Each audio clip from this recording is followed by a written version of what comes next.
Hello दोस्त, आज आपको एक न्यू पीएलसी के बारे में बताते हैं जो इनबिल्ट पीएलसी है। इसमें एचएमआई और पीएलसी एक साथ है, जो इसको इनबिल्ट पीएलसी बोलते हैं। ये केरल का पीएलसी है, आपको दिखाते हैं। तो ये पीएलसी है और ऊपर इनबिल्ट पीएलसी है।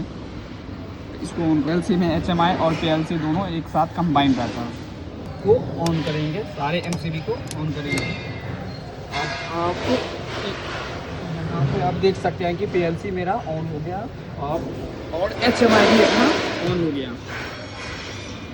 जैसे ही अपना पीएलसी ऑन होगा तो ये जो इंडिकेट करेगा, ये लाइट अगर ऑन हो गया तो ये आप समझ सकते हैं कि अपना पीएलसी ऑन हो गया। इसमें 24 वोल्ट हम सप्लाई दिए हैं, जैसे R4 और N4। ये 24 वोल्ट SMPS से आ रहा है अपना पीएलसी को ऑपरेट के लिए। ये HMI का फ्रंट पेज है। इसमें हम पहले से ही प्रोग्राम डाल चुके हैं। आपको इसके सेटिंग के बारे में आपको बताते हैं, A to Z आपके इसके बारे में बताएंगे। जैसे यहाँ पे सेट पॉइंट है। सेट पॉइंट में जाके आपको ये सेट करना है कि कौन से बेसिस पे यूनिट को चलाना है। जैसे कंट्रोल मोड है, एयर मोड है। जैसे हम इसको प्रेस करेंगे तो यहाँ पर चल जाएंगे। इसके बाद आप जिस मोड पे चलाना चाहेंगे यूनिट को, इस मोड पे चला सकते हैं। जैसे हम यहाँ पर DPT मोड कर दिए, फिक्स इनपुट कर दिए। हम इसको अपना एयर मोड पे चलाएंगे, जो टेम्परेचर मोड पे चलाएंगे, क्योंकि हम 2 सेंसर लगाए हैं इसमें, सप्लाई एयर और रिटर्न एयर। उसके बाद आप आगे इस पॉइंट पे, जैसे फैन टेम्परेचर सेटिंग, आप किस मोड पे चलाना चाहते हैं। जैसे हम रिटर्न एयर टेम्परेचर पे चला रहे हैं अपना अभी यूनिट को, तो आपको एक सेट पॉइंट सेट करना होगा। जैसे हम 15 डिग्री सेल्सियस सेट किए हैं। अभी यहाँ का जो मेरे सराउंडिंग का टेम्परेचर 20 है, तो हम मिनिमम जो 15 टेम्परेचर सेट किए हैं। 15 सेट किए हैं तो सेट पॉइंट 15 डालना है, क्योंकि अगर यहाँ का टेम्परेचर 20 है, अगर हम 22 डालेंगे तो अपना यूनिट नहीं चलेगा। क्योंकि जितना टेम्परेचर इस सराउंडिंग में रहता है, यूनिट के सराउंडिंग में, उससे आपको 5 पॉइंट कम डालना होगा। उसके बाद अपना यूनिट 100% पर चलेगा। जैसे इनपुट है, ये इनपुट में जाके आप ये देख सकते हैं कि फ़ैन इंफॉर्मेशन में जब भी अपना फ़ैन यूनिट स्टार्ट होगा तो यहाँ पर डाटा शो करेगा, कितना RPM, कितना वोल्टेज, कितना करंट ले रहा है।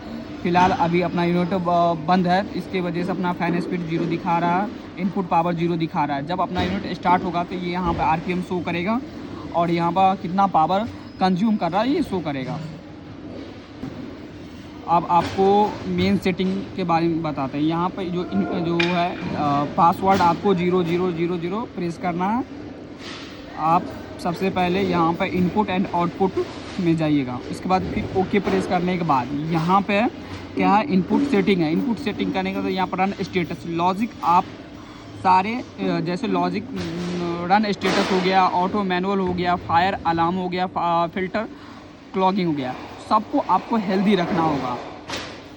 1 है इसका डेट मीन्स यह है कि अपना लॉजिक है वो हेल्दी है। जैसे यहाँ पर रन स्टेटस 1 है। ऑटो मैनुअल, जैसे हम अपना यूनिट को मैनुअल करेंगे तो मैनुअल और ऑटो, यहाँ फायर अलार्म, जैसे यहाँ पर भी 1 है। जैसे ही फील्ड में आग लगेगा तो ये क्या होगा, लॉजिक अपना 0 हो जाएगा, अपना यूनिट बंद हो जाएगा। इसीलिए सारे लॉजिक को हेल्दी रखना पड़ता है। चल आउटपुट है, आप यहाँ पे AHU फैन सेटिंग है, क्योंकि AHU फैन सेटिंग करना पड़ेगा, क्योंकि हमारे पास यहाँ पे 2 टाइप का फ़ैन आता है, जिला बैग और EBM। तो हमको ये देखना होता है कि कौन सा फ़ैन इस AHU में लगेगा। तो अभी फ़िलहाल इसमें जिला बैग सेलेक्ट है, तो हम फ़ैन मेक पे जाके आपको दिखाते हैं। जैसे जिला बैग अभी हम सेलेक्ट किए हैं, तो आप इसको EBM कर सकते हैं और ये जिला बैग कर सकते हैं। तो हम जिला बैग कर दिया, क्योंकि अभी इस यूनिट में जिला बैग फ़ैन लगा हुआ है। इसके बाद आप कि यूनिट में कितने फ़ैन लगा है उसको इनेबल और डिसेबल कर सकते हैं। जैसे हम अभी इस यूनिट में 1 फ़ैन लगा हो तो हम इसको इनेबल रखे हैं, इसको डिसेबल भी कर सकते हैं, इनेबल डिसेबल कर सकते हैं। अभी क्योंकि 1 ही फ़ैन लगा है तो हम 1 ही फ़ैन को इनेबल रखेंगे, इसको डिसेबल कर देंगे। फिर यहाँ से फिर बाहर आ जाएंगे, फिर इसको प्रेस करके फिर आगे का पॉइंट जाएंगे। जैसे यहाँ पर है एनालॉग इनपुट, जैसे फिक्स इनपुट वो BMS के थ्रू अपना यूनिट को चला सकते हैं। और फिर एनालॉग क्या है, एनालॉग इनपुट, ये इनेबल VAB DPT है। और ये DPT है, आपको DPT सेट करना पड़ेगा, DPT इनेबल करना पड़ेगा। और उसके बाद टाइप, ये आप टाइप का कहने का मतलब यह है कि जो DPT जो ऑपरेट हो रहा है 0 से लेकर 10 वोल्ट या 0 से लेके 4 से लेकर 20 मिली एम्पियर या NTC, कौन से टाइप का आपका सेंसर है ये आपको सेलेक्ट करना पड़ता है। फ़िलहाल अभी हम यहाँ पर 0 से लेकर 10 वोल्ट SMPS से दे रहे हैं, तो हम 0 से लेकर 10 वोल्ट सेलेक्ट कर लेंगे। फिर हम प्रेस करके बाहर, फिर बाहर आ जाएंगे, आपको दिखाते हैं। फिर है ये अब AHU फ़ैन के बारे में आपको बताते हैं कि फ़ैन सेटिंग के, फ़ैन को कितना स्पीड रखना है, कितना मिनिमम स्पीड रखना है। जैसे AHU फ़ैन स्पीड, जैसे मिनिमम स्पीड अभी 90.5 है, इसको प्रेस करके हम 20 कर सकते हैं। जितना आपको रखना है मिनिमम स्पीड उतना रख सकते हैं। और फ़िलहाल हम 20 कर देते हैं। 20 अभी मिनिमम स्पीड है और मैक्सिमम स्पीड अपना 80 है, तो हम इसको 70 कर देते हैं। कि आप जितना इसको रखना चाहे आप अपने अकॉर्डिंग रख सकते हैं। तो फ़िलहाल हम 79 इसका मैक्सिमम स्पीड कर दिए। फिर है फ़ैन डिले। फ़ैन डिले का ना, फ़ैन ऑन डिले। जैसे आप जब अपना सेलेक्टर को ऑटो या मैनुअल, अगर ऑटो सेलेक्ट करते हैं तो 14 सेकंड बाद अपना यूनिट ऑन होगा। और फ़ैन ऑफ डिले यानी 10 सेकंड बाद अपना फ़ैन ऑफ होगा।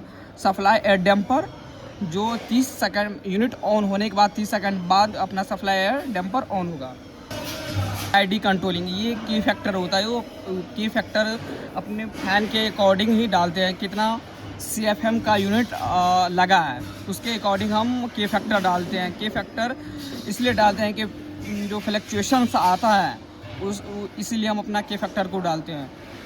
ये AHU फ़ैन PID कंट्रोलिंग है। जैसे गेन वैल्यू है, इंटीग्रल है, डेरिवेटिव है। फिर गेन वैल्यू हम लोग इसलिए डालते हैं क्योंकि जो फ़ैन का फ्लक्चुएशन ज़्यादा ही होता रहता है। जैसे जस्ट लाइक अभी जैसे 50% चल रहा है, सडनली वो 100% हो जाता है। तो इतना फ्लक्चुएशन फ़ैन में नहीं आना चाहिए, क्योंकि फ़ैन इतना फ्लक्चुएशंस आएगा तो फ़ैन में इशू आ सकते हैं।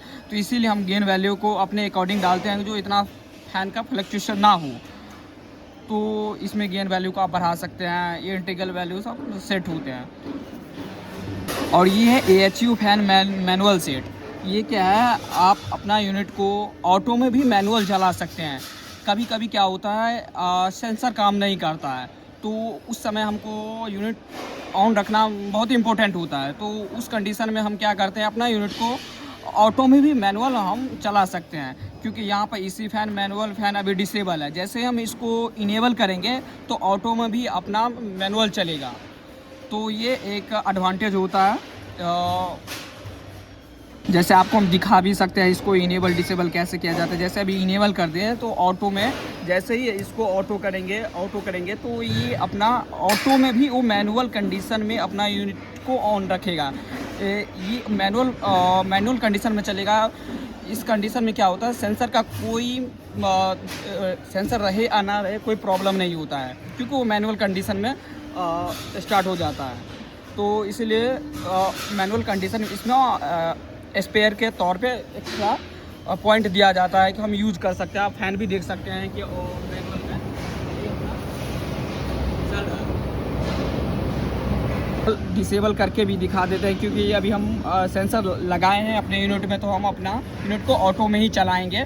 तो इसको डिसेबल कर देते हैं। जैसे ही डिसेबल करेंगे तो अब यूनिट बंद हो जाएगा 10 सेकंड बाद, क्योंकि डिले 10 सेकंड हम डाले हैं। जस्ट आप वेट कर सकते हैं, 10 सेकंड के अंदर में ही अपना यूनिट बंद हो जाएगा। बंद हो गया। ये चिल वाटर वाल के लिए दिया है। तो अगर चिल वाटर, जैसे chill water in temperature, chill water और टेम्परेचर लगा रहता है, तो इसका सेटिंग ये है। बिकॉज अभी इस यूनिट में अभी तो चिल वाटर इन और चिल वाटर और टेम्परेचर नहीं लगा है, तो हम फिलहाल इसमें सेटिंग नहीं करेंगे। क्योंकि आप देख सकते हैं इसमें कोई सेटिंग नहीं है। क्योंकि अगर चिल वाटर इन और आउट रहता तो इसका कंट्रोलिंग पॉइंट, रेगुलेशन पॉइंट और सेटिंग पॉइंट दिया रहता है, जो इसके बेसिस पर अपना चिल वाटर इन और आउट को चला सकते हैं। अलार्म लोगो बताते हैं, जैसे अलार्म हिस्ट्री। जैसे अभी कोई इसमें अलार्म नहीं आ रहा तो नो क्लॉक्स बता रहा है। आपको बैक करके हम बताते हैं। जैसे ये अलार्म सेटिंग है, जैसे फीडबैक फेल्स हो गया, फायर अलार्म हो गया, फिल्टर क्लॉग हो गया, अभी डिसेबल है। जैसे ही फायर अलार्म आएगा तो ये अपना इनेबल हो जाएगा, अपना यूनिट को बंद कर देगा।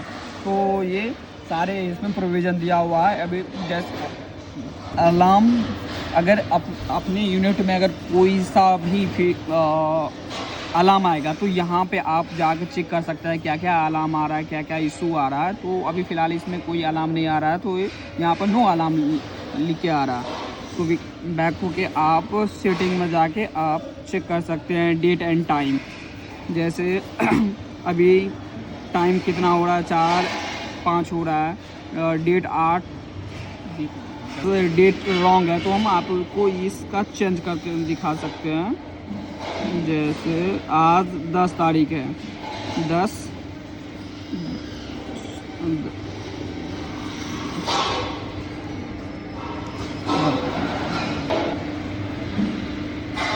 को दिखा सकते हैं, डेट को कैसे आप चेंज कर सकते हैं, क्योंकि इसमें डेट आई थिंक रॉन्ग अभी सेट है, तो हम इसको सही कर लेते हैं। जैसे आज मंथ 12 है तो अपना मंथ 12 कर सकते हैं, ईयर 2025 है तो हम इसको 2025 कर लेंगे।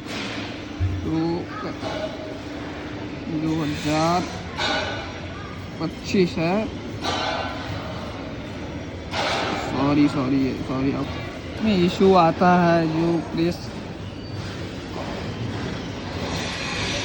आप ओके करके, जैसे 10/12/2025, जैसे डेट आज 10 तारीख है, मंथ 12 है, ईयर 2025 है, तो आप यहाँ पर सेलेक्ट कर सकते हैं। से अभी रिटर्न एयर टेम्परेचर यहाँ का 21 है, सप्लाई एयर टेम्परेचर 21 है, यूनिट स्टेटस ऑफ है क्योंकि अपना यूनिट अभी ऑफ है, तो स्टेटस अपना ऑफ दिखा रहा है। फैन स्पीड 0 है क्योंकि अपना फैन स्पीड अभी ऑफ है, तो 0 ही दिखाएगा। यूनिट कमांड कौन सा, यूनिट कमांड कहने का मतलब यह होता है कि आप किस बेसिस पे चला रहे हो। जैसे मैनुअल कंडीशन होता है और ऑटो कंडीशंस होता है, तो आप किस मोड पे चलाना चाहते हो तो होता है यूनिट कमांड।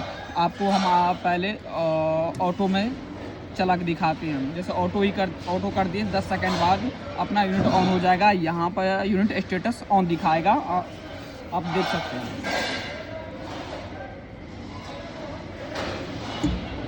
यूनिट अपना ऑन हो गया, फैन स्टेटस ऑन हो गया, फैन स्पीड 35 है, जितना मैक्सिमम स्पीड सेट होगा इतना अपना अचीव कर लेगा। यूनिट कमांड ऑटो मोड में, जैसे अपना ये ऑटो मोड है तो ऑटो मोड यहाँ पर शो कर रहा है। आपको हम फैन डाटा दिखा रहे हैं कितना फैन का डाटा आ रहा है। इस पर आप क्लिक करेंगे तो जैसे AHU फैन इन्फॉर्मेशन, ये DPT का, ये DPT बता रहा है कितना DPT है। और ये फैन इन्फॉर्मेशन, जैसे स्पीड अभी 638 बता रहा है, 638 RPM बता रहा है। इनपुट पावर 230 या 240 वाट दिखा रहा है।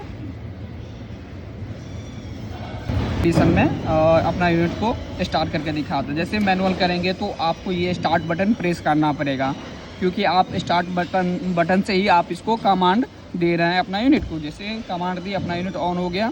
यहाँ पर आप देख सकते हैं कि मैनुअल मोड शो कर रहा है, क्योंकि अभी सेलेक्टर स्विच को मैनुअल मोड में कर रखे हैं, इसीलिए मैनुअल मोड शो कर रहा है। अब मैनुअल मोड में भी आप अपना डाटा देख सकते हैं, इस पर आई पे प्रेस करके और एक पॉइंट आगे करके। जैसे अभी स्पीड 0 दिखा रहा है,